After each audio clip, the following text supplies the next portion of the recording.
Assalamu alaikum everyone. I'm Khatija Osman, the founder of Fempreneur. And today we have with us Barrister Haris Ramzan. He is an advocate of the High Court and a managing partner at Ramzan Law Associates. Haris का बहुत extensive experience है consumer law पे, power procurement पे, health regulations पे, और आज हमने हारिस को इसीलिए इनवाइट किया कि वो थोड़ी हमें अवेयरनेस और एजुकेट करें हमें कि आखिर एज अ कंज्यूमर हमारे क्या राइट्स हैं। अस्सलाम वालेकुम Haris. Walaikum assalam, Khadija. Thank you so much for inviting me to your forum. I think it's a brilliant effort. ये जो आपकी कोशिश है for enlightening the women in Pakistan, I think this is something which is need of the hour. आज तक बहुत अरसे से इस तरह की बड़ी efforts हुई हैं in the past, but I think आप जैसी शख्सियत, someone who is very well educated, well connected, अगर वो ऐसी effort कर रही है तो I think it's a brilliant thing, and I am thank you so up for it. Much जी। तो it's an honour to have you here. तो हारिस, अक्सर ऐसे कि हमारे मुल्क में आपको पता है कि लोग जाते ही नहीं है हुकूमती अदारों की तरफ, क्योंकि ट्रस्ट लेवल बहुत लो है। वो सोचते हैं कि हम कहाँ जाएंगे, माइट इज राइट, जाने का तो कोई फायदा नहीं, तो फिर हम अपने आप को क्यों एजुकेट करें आखिर लॉ पे, और क्या हमें हमारा राइट मिल जाना है। तो आपका क्या आप वजाहत करेंगे कि कैसे लोग अपने राइट्स, क्या मतलब है, what are their rights, because we don't know what our rights are. Khatija, आपने एक ऐसा सवाल किया है कि जो कि इटसेल्फ एक पूरा समुंदर है, बल्कि एक ओशन है अपने अंदर, क्योंकि पाकिस्तान का अनफॉर्चुनेटली बहुत से लोग इस पे बड़ी गुफ्तगू कर चुके हैं, और मैं भी वही अगर गुफ्तगू को रिपीट करने चला आगे तो मेरा ख्याल है कि वो एक बड़ी एक्सेसिव रेपिटेशन है। मगर cutting a long short, Pakistan के अंदर excuse me, unfortunately one of the biggest problems in Pakistan is कि हमारी आवाम जो है, एक तो उनको अपने राइट्स की कोई अवेयरनेस नहीं है, और दूसरी चीज जो सबसे खौफनाक एलिमेंट है वो ये है कि हमारे अंदर ये विलिंगनेस ही नहीं है कि हम अपने राइट्स के लिए कोई थोड़ी एफर्ट या स्ट्रगल कर सकें। मैं आपको थोड़ा सा आगे लेके चलता हूँ कि हमें हमारा जो सबसे मदर ऑफ ऑल डॉक्यूमेंट्स या वो कानून जो कि हमें सबसे बड़ी प्रोटेक्शन देता है, that is the constitution of Pakistan 1973।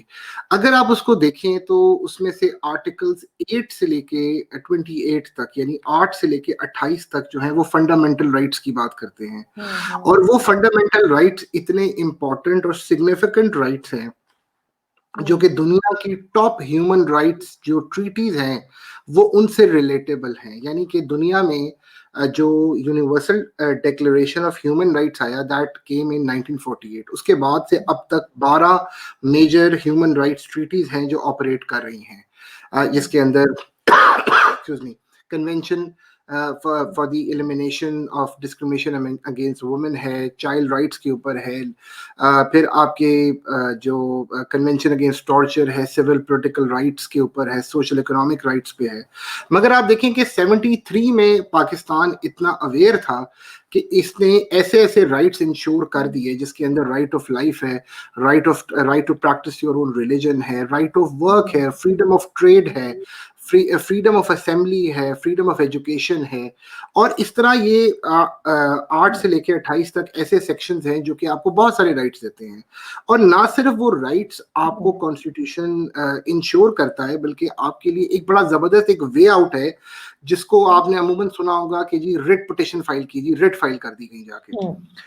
अब वो एक एक्स्ट्रा ऑर्डिनरी फोरम है जिसके तहत कोई भी शख्स अगर उसकी फंडामेंटल राइट्स को इन्फ्रिंज किया जा रहा हो तो वो फौरन एक बहुत बड़ी कोर्ट जो कि हाई कोर्ट होती है वहां से जाके रिलीफ ले सकता है।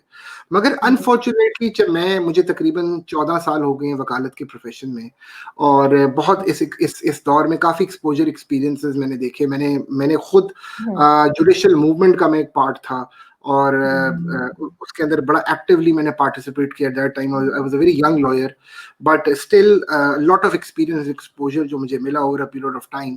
तो मैंने ये देखा है कि there is a lack of will amongst the people in themselves कि वो खुद फॉरवर्ड आए और अपने हक के लिए खड़े हों। इसकी एक बहुत बड़ी वजह शायद ये है कि हमारी जो अब अपकमिंग यूथ है, जो कि हमारी मेजॉरिटी बनाती है, उनके सामने उनके बुजुर्गों के ऐसे एग्जाम्पल्स हैं जिनमें उनको हसूल इंसाफ के लिए बहुत ज्यादा जुस्तजू और ना कोशिश करनी पड़ी, और उन एग्जाम्पल को फॉलो करते करते शायद उनके ज़हन में ये बैठ गया है कि इंसाफ लेना या इंसाफ की हसूल के लिए लड़ना जो है वो एक ऐसी एफर्ट है या ऐसी स्ट्रगल है कि जिसमें घुसने की कोई जरूरत ही नहीं है। इससे बहुत बेहतर है कि आप दे दिला के या किसी तरीके से खामोशी से वक्त गुजार जाएं, मगर अपने हक के लिए लड़े मत। तो मैं आपकी बात को थोड़ा सा इस तरह आगे लेके चलूंगा कि शायद ये जो कमी है हमारी आवाम में और खास तौर पे हमारी यूथ में, और वो यूथ जो कि 20s 30s और 40s को टच कर गई है, इन तमाम लोगों में कोई विलिंगनेस ही नहीं है कि वो अपने राइट के लिए लड़ने के लिए आगे आए। Yes, I understand that the judicial system is extremely poor, it has failed miserably to deliver to the common people, yet it does not mean that it is not operating, it is still working। और कोशिश ये है कि अगर लोग aggressively आगे आए, जैसे कि फॉर इंस्टेंस मुझे याद है कि जब मैं बार कर रहा था या मैंने मेरी एजुकेशन जो थी वो मैंने इंग्लिश लॉ पढ़ा था उसमें, तो मुझे याद है कि ऐसे भी इंस्टेंसेस हैं कि इंग्लैंड में सिर्फ 2 पाउंड के लिए लिटिगेशन हाउस ऑफ लॉर्ड्स तक गई, और इशू रकम का नहीं था, इशू प्रिंसिपल का था, मॉरल्स का था। तो शायद ये एक मेरा जिस तरफ मैं इंडिकेशन आपकी दे रहा हूँ या आपको लेके जाना चाह रहा हूँ, ये कुछ ऐसा एरिया है जिसमें हमारे लोगों को ये समझने की सख्त जरूरत है कि पूरी दुनिया में चीज, जैसे कि हम किसी इम्तिहान में बैठते हैं या किसी पोजीशन के लिए स्ट्रगल और स्ट्राइव करते हैं, तो उसके लिए जैसे कि सीएसएस का इम्तिहान देते हैं तो 2-2 साल 1.5 साल लोग जो है वो कमरों में बंद रहते हैं, बहुत मेहनत करते हैं, अपने आप को तोड़ते हैं, मेहनत करते हैं। इसी तरह मतलब उस मेहनत के बाद उनको अल्लाह ताला की फजल से बहुत बड़ी पोस्ट या कोई ओहदा मिलता है, मगर अदरवाइज अगर आप अपने हक के लिए लड़ने के लिए खड़े नहीं होंगे और मेहनत नहीं करेंगे तो आपको कोई भी आपका हक नहीं मिलेगा। सो आपकी सवाल का कुछ थोड़ा सा लंबा जवाब दिया, पर मैं कोशिश की कि थोड़ा सा उसको बेहतर तरीके से एक्सप्लेन कर सकूं। जी जी, ये तो बिल्कुल आप सही कह रहे हैं कि लोग अपने हक के लिए लड़ते नहीं, क्योंकि ऑब्वियसली उनको ट्रस्ट लेवल बहुत लो है हुकूमती इदारों पे और जुडिशरी सिस्टम पे। तो क्या ये कंज्यूमर राइट्स के लिए, जैसा फर्ज करें अगर एक डिफेक्टिव प्रोडक्ट मैंने ले लिया और आगे से मैंने जैसा कोई ब्रांड है और कपड़े मतलब है मुझे सही मेरे ऑर्डर के मुताबिक नहीं बने और मैं उनसे कंप्लेन कर रही हूँ, but they are not listening to me. अब I am aggrieved because I have spent a lot of money. तो what does the law provide for me? How does it protect me as a consumer? Excuse me. Khadija, आपने फिर एक बड़ा जबरदस्त सवाल किया, और क्योंकि ये प्रोग्राम ही कंज्यूमर राइट्स के ऊपर है तो मैं I will first start off by explaining the very the concept और the conception of the idea of consumer rights in Pakistan, और खास तौर पे इनका थोड़ा सा मैं ब्रीफ आपको बताऊंगा ताकि आपको इसकी पैराडाइम का थोड़ा सा ऑडियंस को भी पता लग सके। हमारे यहाँ पे ना जब 18th अमेंडमेंट के बाद जो था एक एफर्ट हुई और लॉज जो थे वो प्रोविंसेस के पास आने शुरू हुए कि वो खुद उस पर काम करें और नई नई चीजों के अंदर अपने अपने एरियाज को डेवलप करें।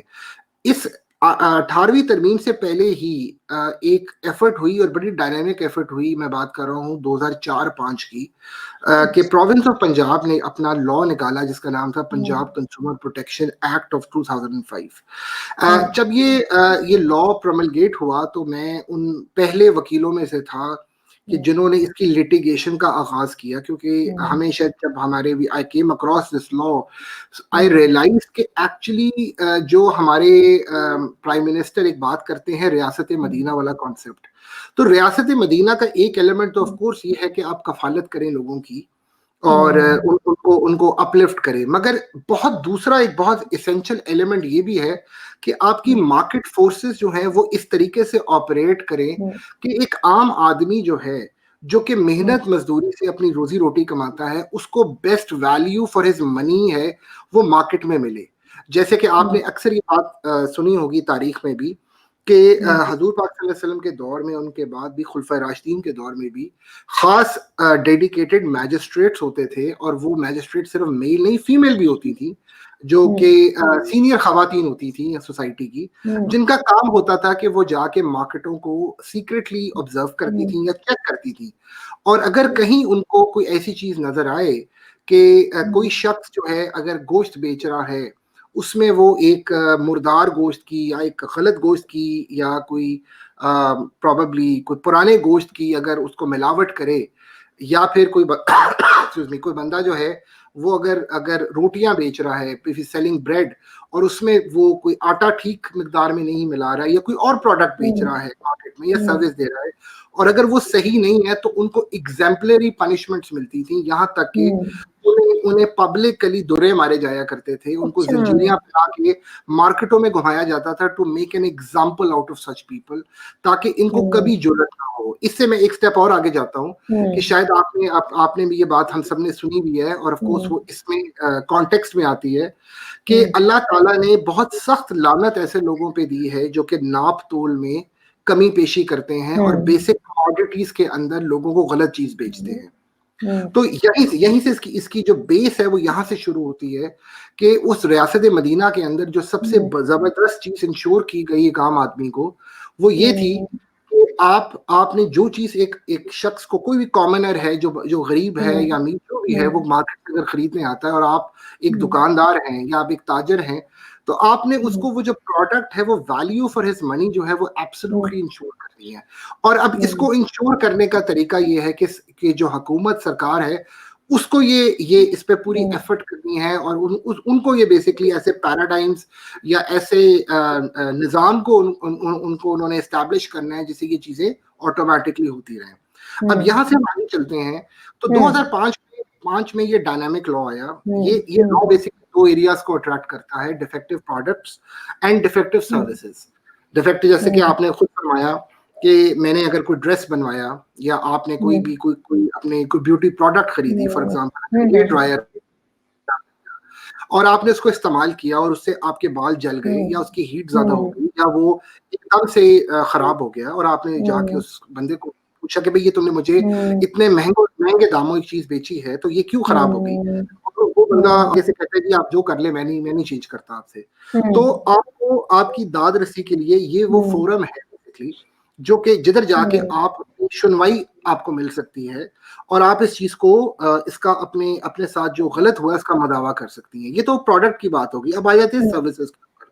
सर्विसेज का एलिमेंट ये है कि फॉर इंस्टेंस क्योंकि ये your this programme is related with women, so मैं ज्यादातर खवातीन से रिलेटेड एग्जांपल ज्यादा दूंगा ताकि उनकी अंडरस्टैंडिंग डेवलप हो कि जिस तरह फॉर एग्जांपल ब्यूटिशियंस की सर्विसेज हैं, पार्लर सैलून्स हैं, और अगर किसी खातून ने जाके वो एक सर्विस दी है, और जाहिर और ऑफ कोर्स मुझे पता है कि ये काफी एक्सपेंसिव ये सर्विसेज होती हैं, और women from मिडिल क्लास मतलब तबके की खवातीन कई दफा सेव करती हैं फॉर अ सर्टेन ट्रीटमेंट, ठीक है। तो अब वो वहां गई और उन्होंने जो है ट्रीटमेंट के सिलसिले में उनके साथ कोई ऐसा कुछ कर दिया जैसे उनकी स्किन अफेक्ट हो गई, जिससे उनका कोई बाल एडवर्स इफेक्ट आ गया, तो of course that will come under the realm of defective services, और of course you can take them to consumer court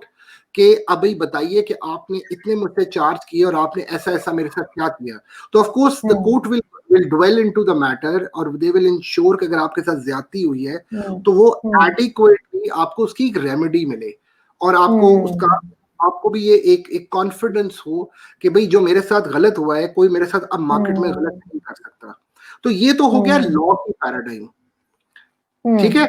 इससे अब आप आगे हम चलते हैं तो मैं आपको थोड़ा सा बताऊं कि हमारे जो मतलब हमारी सोसाइटी में ये लॉ जो है एक बड़ा पोटेंट लॉ बन के सामने आया है, और इसकी कई सक्सेस स्टोरीज हैं जिनमें लोगों ने यहाँ तक कि मतलब कभी हम, क्योंकि मैं ऑफ कोर्स इसमें काम भी करता हूँ तो at times I interact with government officials as well, तो आप बड़ी हैरान होंगे ये सुन के, और आपकी ऑडियंस भी, कि सबसे जो छोटा केस रिपोर्ट हुआ है आज तक वो एक साइकिल के पंक्चर का था जो एक डिफेक्टिव सर्विस थी।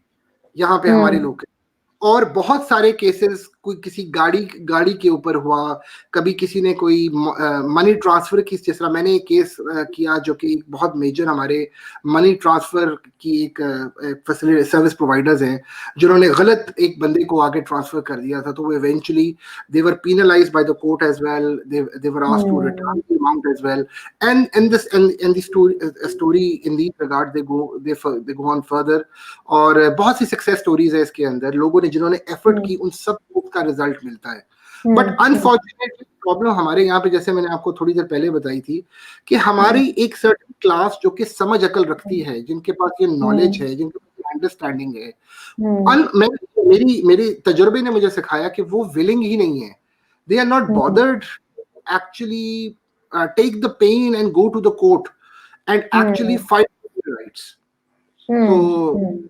तो एक्चुअली हारिस, उनको ये भी तो लगता है कि अक्सर that the process is very tedious. So how tedious is the process? How difficult is it? That's a very very good question. बिल्कुल आपने सही कहा कि of course ये लगता है कि जी हम कैसे करें, किधर जाएं, क्या हो।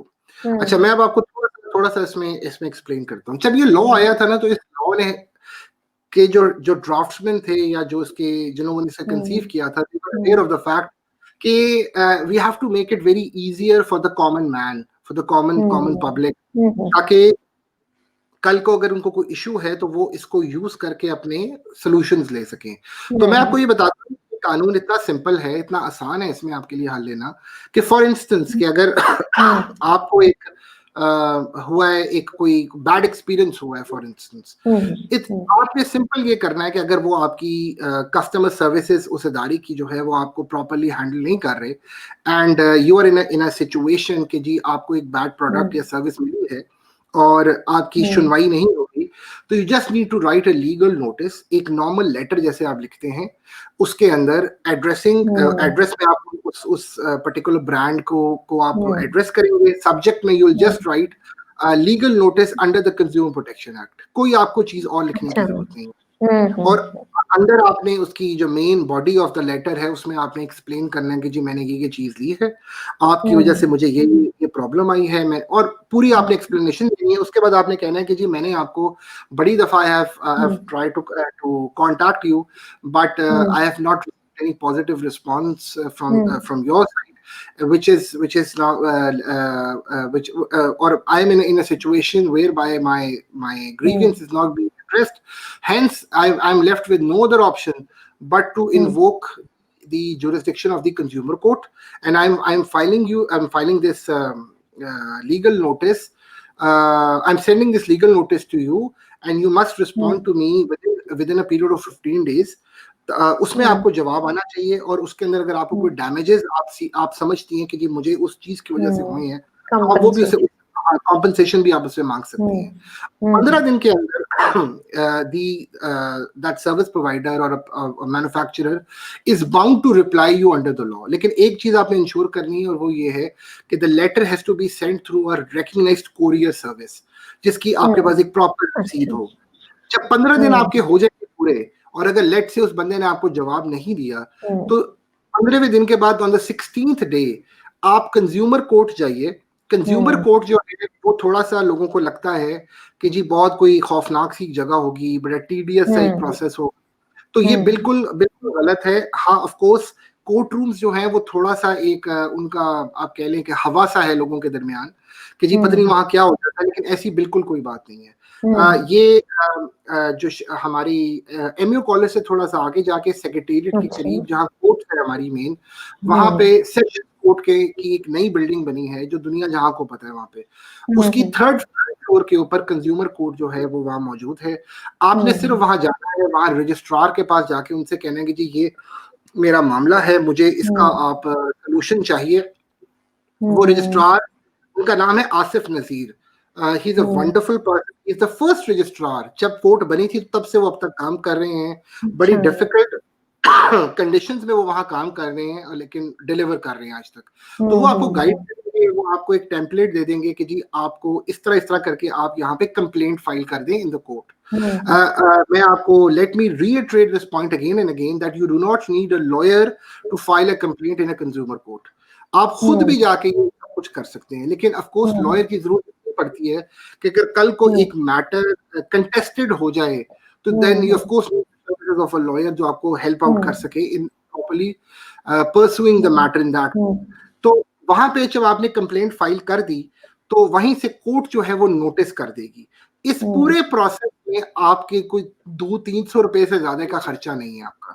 ये हम्म, मैं आपको इंश्योर कर दूं कि इसमें आपका कोई खर्चा नहीं लगता, क्योंकि ये खर्चे भी हम्म, जो हैं वो कागजों के या फाइल के या हम्म, नोटिस करवाने हम्म, के होंगे, जो कि जाते हैं हम्म, उस मैन्युफैक्चरर या डिफेक्टिव मैन्युफैक्चरर या सर्विस प्रोवाइडर के। हम्म, वंस ये हम्म, नोटिस जाता है तो ऑफ कोर्स एक कोर्ट की, जिस तरह एक नॉर्मल कोर्ट की प्रोसीडिंग्स होती हैं वो स्टार्ट हो जाती हैं और हम्म, समन्स जो है वो जाने शुरू हो जाते हैं। अगर वो एक आध हम्म, भी मिस करता है तो फिर उसके खिलाफ हम्म, बेलेबल वारंट्स इशू होते हैं और पुलिस का एक बंदा जो हम्म, होता है कोर्ट का एक, वो उनके पास जाता है उस जगह पे और उनको खासा बोल के आता है कि कोर्ट आपको हम्म, बुला रही है, फौरन पेश हो आप आके।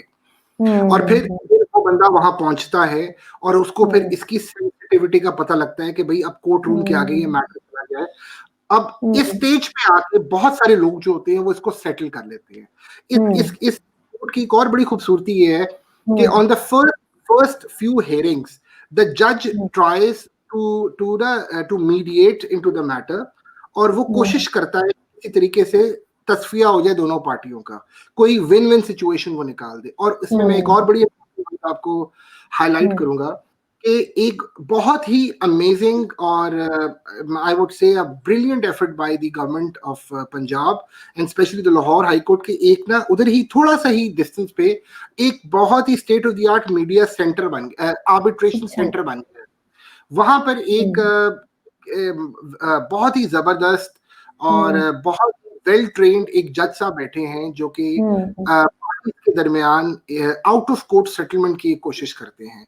मैंने खुद 2-3 केसेस वहां में लेके गया हूँ और अच्छा, आपको मेरी बात को मानना पड़ेगा कि मैं hmm, I am as a lawyer I am extremely impressed by his working.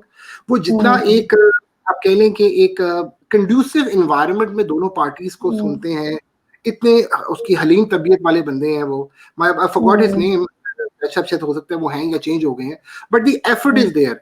तो वो वहीं पे उस स्टेज पे मीडिएशन के थ्रू वो मैटर्स हम्म, बड़े amicably resolve हो जाते हैं and there is a hmm, win-win solution.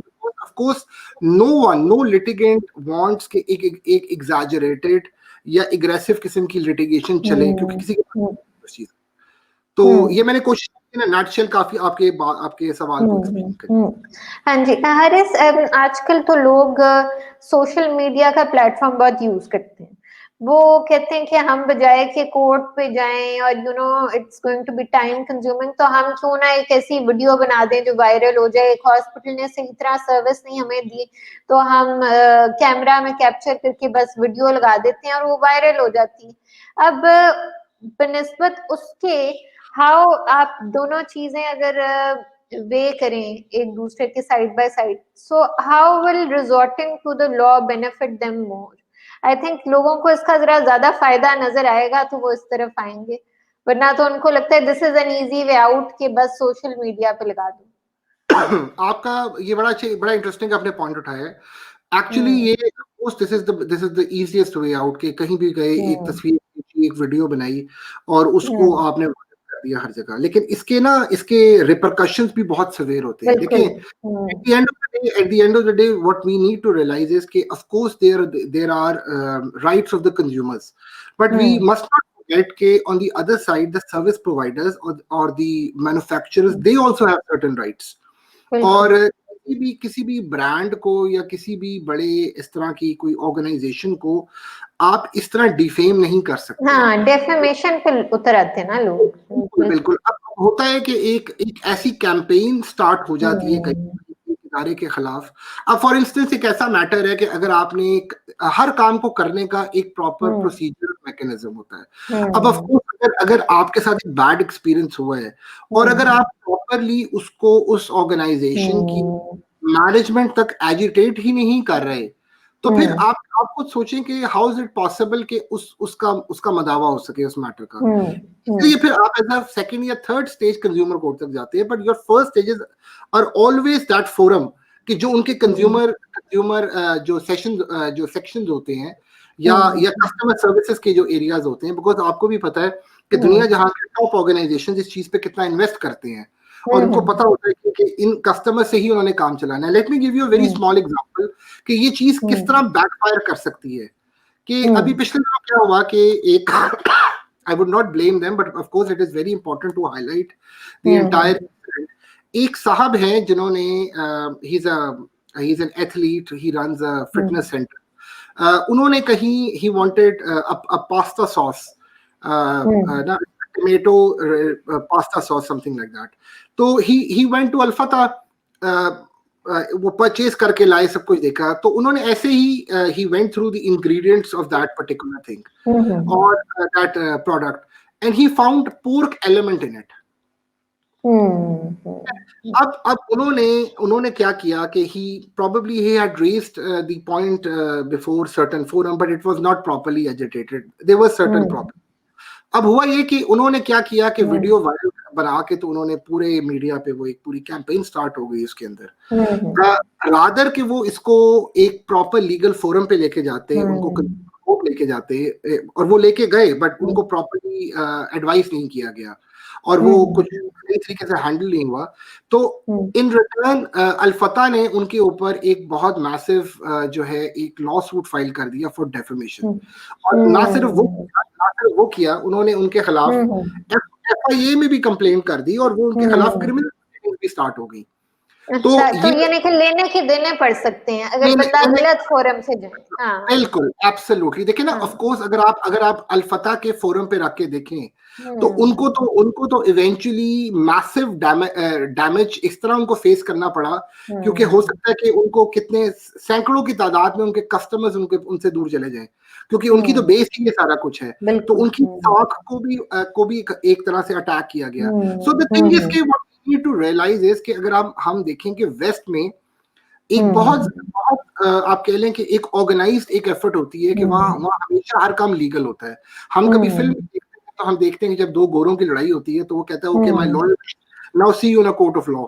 वो अगर किसी को ये कड़ी भी लगाता है तो वो इस तरह करके बात करते हैं। So the thing is you have the most important element is that you must concern the right बिल्कुल, you have to be willing. हाँ, बिल्कुल, लीगल एडवाइस होनी बहुत जरूरी है और यू शुड हैव नॉलेज कि कोई भी काम करने से पहले। एंड आई मस्ट ना हाईलाइट दिस पॉइंट कि people should be very very careful while putting up such comments and such posts, because आपको पता है अभी कि मीशा शफी और अली जफर वाला एक मैटर है जो कि सब्जेक्ट है इन द कोर्ट। उसके अंदर एग्जैक्टली ये हुआ है कि बहुत सारे लोगों ने बगैर सोचे समझे अली जफर पे ऐसे एलिगेशंस लगा दिए हैं जिसको वो सब्सटैंशिएट नहीं कर सकते।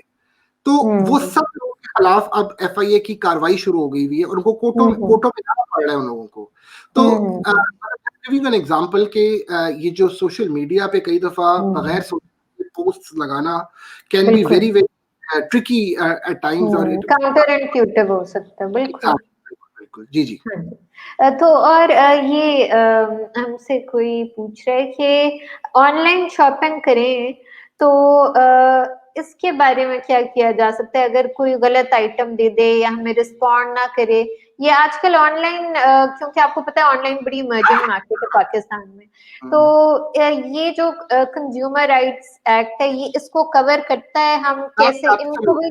हाँ जी, एब्सोल्युटली कवर करता है। जैसे मैंने आपको एक्सप्लेन किया ना, देखें आपका अब सिर्फ मैकेनिज्म तब्दील हो गया। अब दुकान में जाने की बजाय इनको ऑनलाइन ऑर्डर्स प्लेस कर रहे हैं।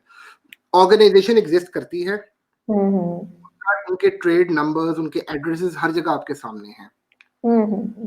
इसमें तो आपके पास और भी अच्छी चीज ये है कि आपके पास हर चीज लीगली डॉक्यूमेंटेड है।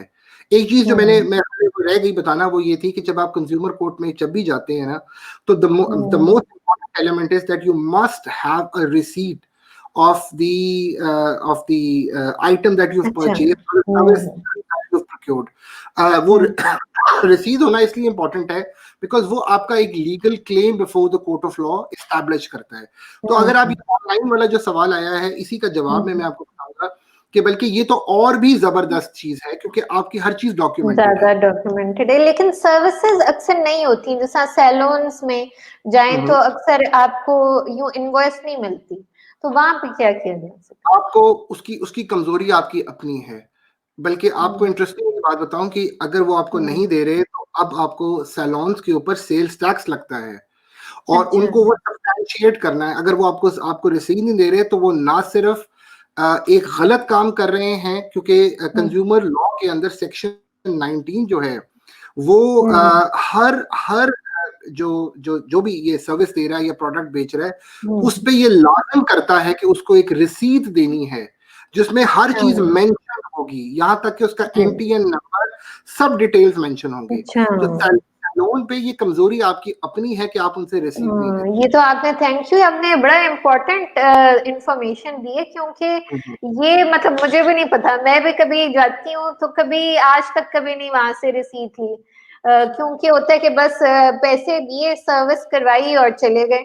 अब ये कॉन्सेप्ट ही नहीं। लेकिन अच्छा, आप और कह रहे मैं हैं आपको थोड़ा कि ये ऐड कर हमारी दूं, गलती है। हाँ हाँ ये बिल्कुल गलती है। और अगर कोई आपको रसीद नहीं देता तो आप उनको वहां पे बड़े आराम से कह सकते हैं कि हम जाके रेवेन्यू वालों को लेटर लिख देंगे कि जी आप जो है वो चोर बाजारी कर रहे हैं, आप उनको रेवेन्यू नहीं दे रहे, क्योंकि वो तो काट रहे हैं आपसे। फॉर इंस्टेंस अगर आपने एक सर्विस ली है लेट्स से 1000, तो उसके ऊपर आपको बिल जो है वो 1200-1300 का बना के देंगे या 1100-1200 का बना के देंगे, कि वो टैक्स होगा उसके अंदर, वो आपको बताएंगे भी। लेकिन जब आपको रिसीव देंगे तो वो जो एडिशनल पैसे उन्होंने कमाए हैं वो उनकी ब्लैक मनी में चले जाएंगे और उसका कोई गवर्नमेंट को वो टैक्स कभी पहुंचेगा ही नहीं। सो आपने आज की बात ये करना है कि हमेशा ये आप सब ने एक कोशिश करनी है कि जब कभी कोई चीज खरीदें तो रसीद जरूर रखें, एक अलग पर्स में एक खाना अलग रख लें जहाँ पे अपनी को मेंटेन। नहीं, प्रोडक्ट्स की तो मैं पूरी एक मैंने वाकई बनाया होता है एक बॉक्स जिसमें मैं सारी मंथली रिसीट्स रखती हूँ, लेकिन सर्विसेज का मुझे नहीं जैसा पता था। तो ये हाँ जी, सीमा आप पूछ रही हैं कि can we register complaint against misleading commercials and advertisements? ये बहुत अच्छा सवाल है। अच्छा, इसके साथ ना ये तो है कंज्यूमर लॉ, ये आपने जो बात की है ये है कंपटीशन लॉ के एम्बिट में आती है। वो भी एक और एरिया है। शायद आपने एक इदारे का नाम सुना हो, कंपटीशन कमीशन ऑफ पाकिस्तान। ये वो इदारा है जो कि एग्जैक्टली नेगेटिव मार्केटिंग प्रैक्टिसेस को हिट करता है। और ये आपने सही कहा कि आप कंपटीशन कमीशन ऑफ पाकिस्तान को लिखेंगे तो इदारे के नंबर भी आ जाएंगे। Please write messages, letters to them. मैं आपकी सारी ऑडियंस को ना इस फोरम से ये प्लीज रिक्वेस्ट करता हूँ कि it does not take a lot of effort, please make a small effort, start writing to these organisations, क्योंकि ये ऑर्गेनाइजेशन आपके लेटर्स ना लिखने की वजह से फारिग काम नहीं करते। तो इनके एड्रेसेस वगैरह कहाँ पे, ईमेल एड्रेस या contact? just write competition commission of Pakistan on Google, everything will emerge in front of you। Her information Google पे अवेलेबल है वहां पर, और इनके बड़े हेल्पफुल पोर्टल्स भी मौजूद है। ये कोशिश करते, ये जो इन्होंने सवाल किया है ये बिल्कुल आप दुरुस्त कीजिए। और इसके ऊपर आज से कुछ अर्सा पहले कई ऐसी नेगेटिव मार्केटिंग के ऊपर जुर्माने हुए हैं बहुत सवेर किस्म के। और ये अगर आप देखें ना, जिस तरह की 100% डैंड्रफ खत्म हो गई, वो चेहरे से फलानी चीज खत्म हो गई, ये सब मिसलीडिंग इस तरह की हैं, एरियाज हैं जिनको आप रिपोर्ट कर सकते हैं। और प्लीज मैं इनकरेज करूंगा कि आप लोग ये काम करें। इससे मैं थोड़ा सा अनरिलेटेड सवाल पूछ लूं। वो recently fair and lovely, glow and lovely में कन्वर्ट हो गया, तो क्या ये कंपटीशन लॉ की वजह से, क्या ये नेगेटिव मार्केटिंग की वजह होगी क्या? आपने बड़ा अच्छा सवाल किया है। मैंने इस पे कोई बहुत ज्यादा रिसर्च तो नहीं की कि क्या हुआ, लेकिन जो मुझे बात समझ आई है वो ये हुई है कि ये फेयर एंड लवली जो है, ये कॉन्सेप्ट ये था कि माशरे में आप एक काले और गोरे की एक ऐसी तफरीक को हैं, और आपके लिए डिस्क्रिमिनेशन की एक कॉन्सेप्ट नोट इमर्ज कर रहा था, और लोगों को किया जा रहा था कि आप गोरे ज्यादा हैं, वो ये हैं। तो उस कॉन्सेप्ट पे फेयर एंड लवली को हिट ये किया गया कि ये प्रोडक्ट एक्चुअली उस डिस्क्रिमिनेशन को इनहेंस कर रही है, और बहुत सारी खवातीन ने एक्चुअली अपनी स्किन तबाह कर ली है ऐसी प्रोडक्ट्स यूज कर करके कि जिससे वो गोरा दिखें। और तो ये एक कैंपेन स्टार्ट हुई थी। हाँ, और फिर वो इम्पैक्ट इतना सवेर आया और कुछ ऐसे इंसिडेंट्स रिपोर्ट हुए पे फेयर एंड लवली को ये अपना नाम चेंज करना पड़ा एंड हम्म फेयर से फिर वो ग्लो की तरफ चले गए। हम्म। ठीक है। तो अब जिस तरह काफी सारे जो लोग सुन रहे होंगे तो वो शायद ये सुनेंगे और फिर आराम से बैठ जाएंगे और फिर दोबारा सोशल मीडिया पे कोई कंप्लेंट चला देंगे।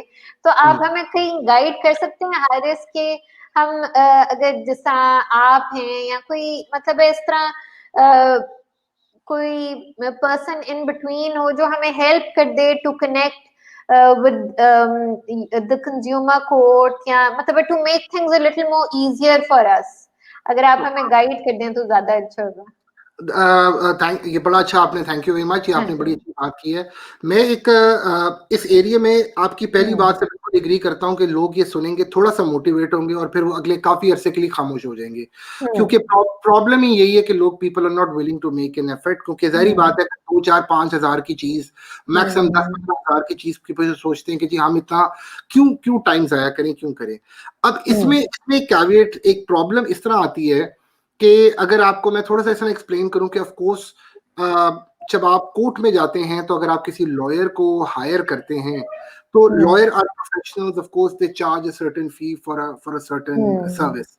अब प्रॉब्लम ये होती है हमारे यहाँ पे कि लॉयर्स की फीस जो है वो एक रीजनेबल फी होती है और कोई बंदा भी जो होता है वो लॉयर को इतनी फी अदा इतनी छोटी सी अमाउंट के लिए नहीं करना चाहता। लेकिन इसके अंदर जो हमने कोशिश की है वो ये है कि मैं और मेरे एक साथी हैं, हम लोगों ने पाकिस्तान कंज्यूमर ब्यूरो के नाम से एक फेसबुक पेज भी है, पाकिस्तान कंज्यूमर्स ब्यूरो के नाम से, और हाँ उस पे हम लोगों को इनकरेज करते हैं कि वो अपने इंफॉर्मेशन शेयर करें। मैं आपको आपके सवाल का जवाब इस तरह दूंगा, मैं और मेरे साथ कई ऐसे लॉयर्स हैं who are very dedicated, who really want to bring about a change in the society, they will be willing to help you. अगर आप अपने ही फोरम पे एक ऐसा कॉर्नर बना लें या आप मिलजुल के एक कोर ग्रुप क्रिएट कर लें जो कि इस तरह की इंफॉर्मेशंस को एक प्लेटफॉर्म पे लेके आए, and then of course we can have loads and loads of sessions on this particular issue, and of course if something requires legal representation of course वो भी हम देंगे। लेकिन ये कि मैंने आपको फोरम बता दिया, आपका अपना फोरम भी मैं समझता हूं कि अगर आप इसी को ही इसके अंदर एक सेक्शन बना ले कंज्यूमर लॉ के रिलेटेड, तो उसके अंदर ही आप बहुत सी खवातीन जो है वो कनेक्ट हो जाएंगी आपके साथ, and of course we can your organisation and my bureau, they can always liaison with each other and bring about a change and help such people in the redressal of their concerns। जी जी जी, आपने बिल्कुल आपने सही फरमाया हारिस, क्योंकि आजकल ऐसी ऐसी complaint सुनने को मिलती हैं, जैसा आपको पता है कि कई लोग सर्विसेज प्रोवाइड कर रहे होते हैं, जैसा डर्मेटोलॉजिस्ट अपने आप को कहते हैं, एस्थेटिशियन कहते हैं, और असल में वो क्वालिफाइड होते हैं फॉर दिस। हमारे ये भी एक प्रॉब्लम है कि लोग people are not qualified for the things they are doing at times. और फिर मैं एक पर्सनली किसी को जानती हूँ कि जिन्होंने लेजर अपनी स्किन पे करवाया और वो बर्न हो गई because the person who conducted was not the qualified person, rightly qualified. अब ऐसे बंदे को तो अपने हक के लिए लड़ना चाहिए। मैं तो समझती हूँ कि ये हमें जरूर उनको एक फोरम, एक प्लेटफॉर्म प्रोवाइड करना चाहिए। तो फिर ये अच्छा लगा सुन के कि हम आपको इस चीज में रुजू कर सकते हैं। तो थैंक यू सो मच। और आज मेरे ख्याल से सारे इंक्लूडिंग माई सेल्फ काफी हमें इंफॉर्मेशन मिली और हम एजुकेट हुए। तो इंशाल्लाह हम फ्यूचर में इस पे काम करेंगे इकट्ठे। और कुछ आप ऐड करना चाहेंगे? मैं फाइनली आपका बहुत शुक्रिया अदा करना चाहूंगा, और the last comment that I will say is कि today is the 5th of February which marks the Kashmir day in Pakistan. और उस कॉन्टेक्स्ट में सिर्फ जो मैं अपने आपके ऑडियंस है उनको सिर्फ ये रिक्वेस्ट करूंगा, Kashmir day is a day of struggle, और खास तौर पे to strive for your rights and to fight for your rights. तो कंज्यूमर लॉ का कॉन्सेप्ट नोट ही यही है कि please make yourself more aware and fight for your rights, because अगर आज आप नहीं खड़े होंगे अपने हकूक के लिए तो एक आने वाली जनरेशन जो है वो भी ऐसी ही डिपेंडेंट होगी दूसरों के ऊपर। जैसे कि अगर हमारे फादर्स ने जिन्होंने पाकिस्तान बनाया, मगर तब से लेके अब तक उन्होंने कोई ऐसी एफर्ट नहीं की जिसकी बहुत सी चीजें हमें भुगतनी पड़ती हैं। इसलिए अब वक्त है कि हम खड़े हों, हम मेहनत करें, हम लड़ें अपने हक के लिए। और इंशाल्लाह मैं आपको बहुत ज्यादा पुरुमीद तरीके से कह सकता हूँ कि अल्लाह ताला जो है वो जो लोग अपने हक के लिए लड़ते हैं और मेहनत करते हैं उनको डेफिनेटली रिवॉर्ड करते हैं। तो आप इस प्लेटफॉर्म से, आई थिंक, मैं खतीजा आपको बहुत ज्यादा अप्रिशिएट करूंगा कि you are doing a brilliant job, you are a young mother, and I know a lady with very young kids, how difficult it is for her to manage the entire affairs. तो आपने ये जो एक initiative शुरू किया, आप इसको बहुत आगे लेके जाओ। विमेन राइट्स का कॉन्सेप्ट नोट जो है वो बहुत बहुत इम्पोर्टेंट है। आई थिंक कि emancipation of women is something which is the need of the hour. We have to eliminate this concept of the difference between a man and a woman. Because we are different, but we are equals. तो society को इस चीज को समझना है बहुत ज्यादा, और we have to raise women to a level कि जहां ये डिस्क्रिमिनेशन ही खत्म हो जाए जैसे कि वेस्ट में होती है। तो आप you are amongst those people who are the torch bearers, और आप इसको प्लीज अपने साथ, अपनी जैसी और बहुत सी खवातीन को साथ लेके चलें। And I am very hopeful कि इंशाल्लाह एक चेंज आएगा। हाँ जी, और आप जाते जाते मैं एक टीजर भी छोड़ जाऊं कि आपने कुछ मेंशन किया था कि कोई लॉ नहीं लगे होम एंड बिजनेसेस के लिए, तो हाँ जी ऐसा है? जी, आपने बड़ा अच्छा किया। एक्चुअली आज एक नया एक है, मैं I am also advising the ministry of labour and human resource, government of Punjab, और वो बहुत ही मुतहरिक है इस वक्त, और बहुत से नए लॉज जो है वो आ रहे हैं। उनमें से एक लॉ है होम बेस्ड वर्कर्स एक्ट है, जो बेसिकली उन खवातीन को एम्पावर करेगा कि उनकी रिकग्निशन एज वर्कर्स हो। हम में से बहुत सारे लोगों को ये नहीं पता कि वर्कर की डेफिनेशन के अंदर आपको बहुत सारी प्रिविलेजेस मिलती हैं, जिनमें हेल्थ भी है, मैरिज ग्रांट्स हैं, डेथ ग्रांट्स हैं, आपकी चिल्ड्रन की एजुकेशन है। ये सारी चीजें हैं जो कि वर्कर्स जो कि किसी ना किसी बड़ी इंडस्ट्री में काम कर रहे होते हैं उनको ये मिलती हैं। बहुत इसी तरह ये हमारी वो खवातीन जो घरों से ऑपरेट करती हैं, जो बाहर नहीं जा सकती हैं, ये लॉ उनको एम्पावर करने के लिए लाया जा रहा है। तो उस पे कंसल्टेटिव सेशंस तो चल रहे हैं, क्योंकि of course you have to sort of make a law which is very potent, और वो इन कॉन्फ्लिक्ट नहीं होता दूसरे लॉज के साथ। मगर ये कि definitely keep looking forward to such good positive laws. जी, जब ये आएगा तो हम फिर एक ग्रैंड सेशन करेंगे मेरे ख्याल से इस पे। ठीक है, ठीक है, जरूर जी। अच्छा जी, thank you so much Haris. Pleasure is all mine. Thank you so much, Khadija, for inviting. Allah Hafiz. Allah Hafiz.